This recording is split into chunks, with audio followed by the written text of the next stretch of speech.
I have measured out most of my life in grains and milligrams. 44 years behind a dispensary counter, teach a man to trust the small unit over the grand gesture. A quarter grain makes the difference between a fever broken and a fever that breaks you. So when they asked me, at 73, to come and say a few words at the reopening of the old Meadowbrook Isolation Hospital, I expected an evening of grand gestures and not much else. I was wrong about that, and I am glad to have lived long enough to be wrong about it. Meadowbrook had stood empty for the better part of 30 years, ever since the health authority built the new general hospital on the Ring Road and left the fever wards to the Ivy. The trust that saved it from the developers had done a handsome job. New roof, new wiring, the old isolation blocks repointed and turned into meeting rooms, and the long ward where I once carried tinctures and typhoid serums at 2 in the morning was now a function hall with a parquet floor and a hired grand piano nobody in particular seemed to be using. I knew the room before they knew what to do with it. I had walked its length 1,000 nights, list in hand, counting doors. The families didn't come further than the porch in those years. Whatever crossed that threshold, the fear, the medicine, the news, good or bad, crossed it alone, carried by whoever was on shift. There had been a piano in that ward even then, an upright with a chipped veneer, pushed against the far wall where the linen trolleys used to stand. I remembered it only as an obstacle, something you steered around at speed, with a tray of ampules balanced against your forearm. I could not, that evening, recall ever once hearing it played. I put that down to the ordinary erosion of 40 years, the way a man forgets the color of a door he passed daily and remembers only that a door was there. The Trust's chairman was a Mr. Bertram Wick, a broad, cheerful man who had put a good deal of his own money into the roof and intended everyone in the room to know it. He gave a speech about heritage and continuity that ran 20 minutes longer than it needed to, and somewhere in the middle of it, he spotted an elderly woman standing near the piano with her hand resting, lightly, almost apologetically, on its closed lid. "Ah, Sister Cole," he called out, delighted with himself, the way a man is delighted when he thinks he has found the evening's charming footnote. "Ladies and gentlemen, this is Miriam Cole, who was night sister on this very ward, back when it still had patients in it rather than canapes." A ripple of polite laughter. "Sister, since you're standing there, give us something soothing before the speeches carry on, would you? Nothing demanding, nothing you'd need training for, just to settle everyone's nerves." He said it kindly. That is the thing I want to be clear about, because it would be easy, telling this now, to make him into a villain, and he was not one. He was a man who had never once imagined that the woman standing by the piano might know more about that instrument than everyone else in the room combined, because nothing in 40 years had ever asked him to imagine it. He turned back to his notes, pleased with his own graciousness, already forgetting he'd said it. I knew Miriam Cole. Not well. We had perhaps exchanged 40 words across 3 decades, always at 2 or 3 in the morning, always about dosages, temperatures, which child had settled and which had not. She had been night sister on the fever ward, the winter the epidemic came through the town, the winter I was 26, and newly qualified and frightened out of my wits every single shift. That winter, the wards ran 3 deep, with children the town had been told to keep at home, and the trolleys never stopped moving, and the switchboard downstairs rang through until dawn, with parents asking questions nobody on duty had time to answer kindly. I remembered her as brisk, unsmiling, entirely without patience for anything that wasted time. I did not remember, until that evening, that she used to play. She didn't answer him straight away. She looked at the lid under her hand for a moment, the way you look at a door you have walked past for years, without once trying the handle. Then she lifted it.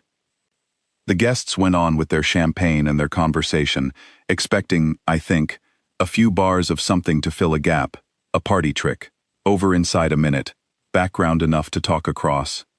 Mr. Wick certainly expected that. He had already half turned back to the young woman holding his notes. She played 4 notes, and then she stopped. And in the stopping, the whole room noticed. The way you notice a clock has stopped ticking only once the ticking is gone. Then she began again, properly this time, and it was Chopin, the D-flat nocturne, the one that opens like a held breath, like someone deciding, note by note, whether it is safe to speak. I knew almost nothing of music then, and I know only a little more now, But I did not need training to hear what was happening in that room. The conversation did not fade. It simply ceased, all at once, the way a fever breaks, not gradually, but at a specific and nameable hour. I want to tell you what her hands looked like, because I have thought about it many times since. They were not young hands. The knuckles had the particular swelling of 60 years of use, of bedpans and thermometers and buttons done up in the dark so as not to wake a sleeping child, and yet they moved across that keyboard with a certainty I have only otherwise seen in the very old doing the one thing they have done longest: a farmer reading weather, a woman threading a needle without looking.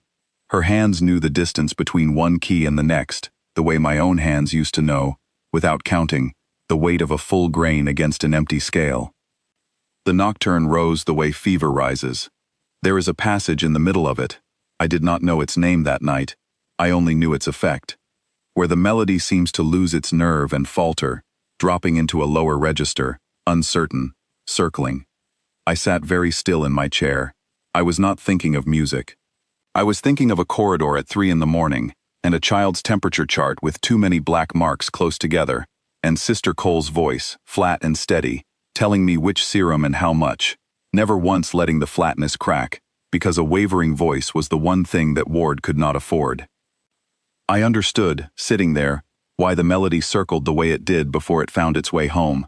She had spent that entire epidemic winter making her voice sound certain when it was not. The piano, I think, was the only place she had ever been permitted to sound the way she actually felt. Nobody in the room but myself and perhaps one or two of the oldest guests could have known that. To everyone else it was simply beautiful, in the plain, unadorned way that stops people mid-sentence and does not let them finish the sentence afterward either. But to me, and I suspect to her, it was something closer to a confession, 40 years overdue, delivered to a room that hadn't known there was anything to confess. She did not weep. I want to say that plainly, because I have heard people tell this kind of story since, and dress it up with tears at the keyboard, and it was not like that. She sat entirely still except for her hands and her shoulders, upright the way she had been upright on every round I ever walked beside her, and she let the room do whatever the room needed to do, which by then was very little beyond holding its breath. The melody found its resolution the way these things do, not triumphantly, but with a kind of settling, a fever finally letting its patient sleep. The last chord she let ring, rather longer than seemed strictly necessary, her foot steady on the pedal, and then she lifted her hands from the keys and folded them, quite ordinarily, in her lap, as though she had just finished totting up a column of figures. The silence afterward lasted long enough that I began, absurdly, to count it, the way I once counted seconds against a pulse. 4, 5, 6. Then somebody stood. I believe it was the Trust's elderly secretary, a woman who must have been a girl on that ward once herself, and then a second person, and then the room was on its feet all at once, the applause arriving the way water arrives when a dam finally goes. Not a polite ripple, but something closer to relief finding an exit. Mr. Wick did not clap immediately. I watched him, because I had not entirely forgiven him yet for the flippancy of his invitation, and I wanted to see what his face would do. It did what I have come, since to think of, as the honest thing a face does when it has been quietly and completely corrected. He did not say anything.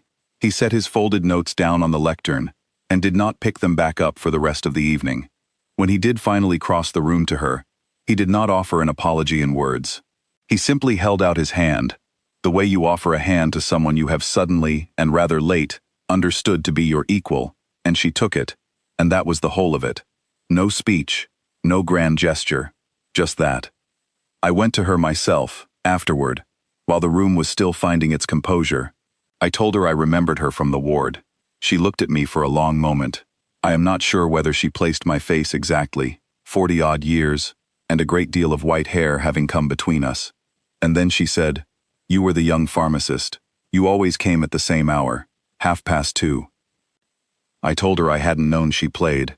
"Nobody asked," she said, not unkindly, "the way you state a simple fact of dosage. It wasn't the sort of thing anyone had time to ask, back then. I used to come down after my rounds, once the ward had settled, and play for an hour before the next round of temperatures.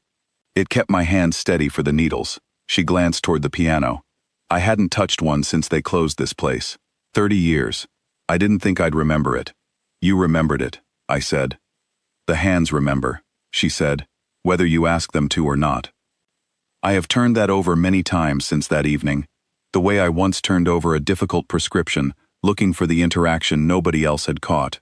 We had all walked past that piano, assuming it was furniture, the way we walk past a locked cupboard, assuming it holds nothing we need. It had held, the whole time, the one thing that Ward had never had room for, a place where a woman who spent her nights being certain for the sake of frightened children could, for one private hour before dawn, simply not have to be. I asked her, before we parted that evening, whether she had ever thought of playing for the children themselves, back then, rather than alone after the rounds were finished. She considered the question longer than I expected. Once, she said. A boy who wouldn't settle, 3 nights running, temperature not shifting. I played something through the wall of the side room, low, so it wouldn't carry to the others, just to see. She paused. He slept. I never told anyone. It wasn't a treatment. There was no line for it on the chart. I have dispensed a great many treatments in my working life, and I have filled in a great many charts, and I understood exactly what she meant, and exactly what it had cost her, all those years, to leave that particular remedy off the page. I do not know what Mr. Wick took away from that evening, beyond the correction to his face. I know what I took away, because I have carried it since. It is this, that the people who spend their whole working lives being asked for nothing but competence are very often the ones holding the rarest thing in the room, and they will not offer it up for canapes or polite requests to fill a gap before the speeches. It has to be asked for properly, or better still, not asked for at all, simply allowed, the way a locked door is allowed, one evening, to finally be tried. She played nothing else that night. One performance, she told me later, was always the rule she'd kept for herself, even on the ward. You play once, you settle what needs settling, and then you go back to counting. I think of that far more often now than I think of any of the medicines I ever measured out, quarter grain by quarter grain, across all those steady, careful years.